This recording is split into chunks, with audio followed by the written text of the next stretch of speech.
Evolution of Antibiotic Resistance by Nico Morrison and Ian Kyle. Antibiotic resistance is a very complex issue, but it has a very simple solution. Antibiotic resistance occurs when bacteria are immune to the medicine that's taken to kill them. But first, we'll go back to the beginning. The antibiotic era began in 1929 with Alexander Fleming's discovery. He revolutionized our antibiotic production because of a finding that bacteria would not reproduce near the colony of mold penicillin. Later, we used fungi and other things to protect ourselves from deadly diseases. How this occurs. Some bacteria are naturally immune to antibiotics. All the rest of its dependents become immune and the cycle continues. However,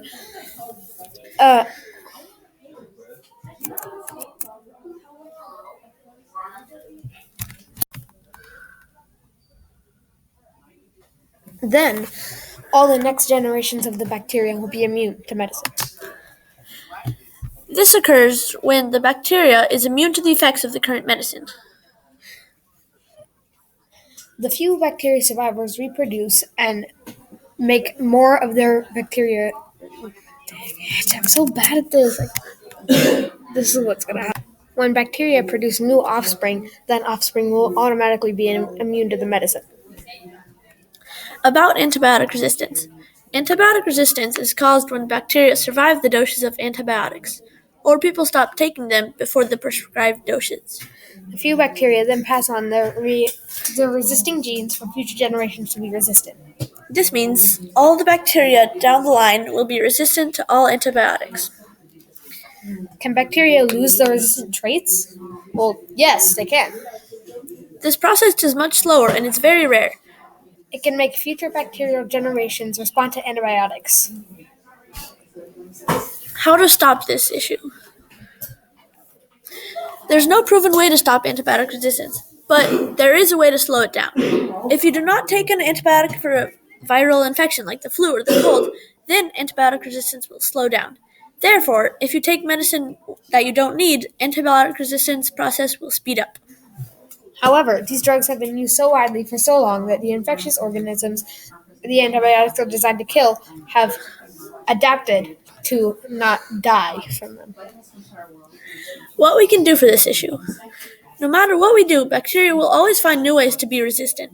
You can do your part and eat antibiotic-free meat and take all your antibiotics and take them only when you absolutely have to. This is how it happens. Animals given antibiotics often develop resistant bacteria in their guts. Then either the fertilizer or water that is put in the food, or the person eats, or the meat that has antibiotic in it that spreads to human. Types of bacteria. Tuberculosis. This is the most lethal bacteria on Earth. It infects your lungs and makes it impossible to breathe. E. coli. This is another deadly bacteria. Some strains of E. coli bacteria may also cause severe anemia or kidney failure, which can lead to death. It's normally harmless but can cause infections. Salmonella.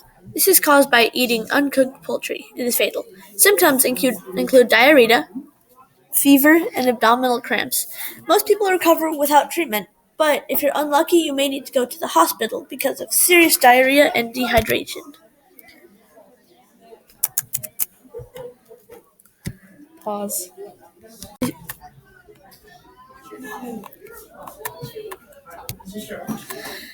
Therefore, only take antibiotics when necessary. Avoid animal products with antibiotics in them or crops. If you do take antibiotics, take all of them. And thanks for watching. And there's a list of our citations that you can go to if you want some more information. Yay.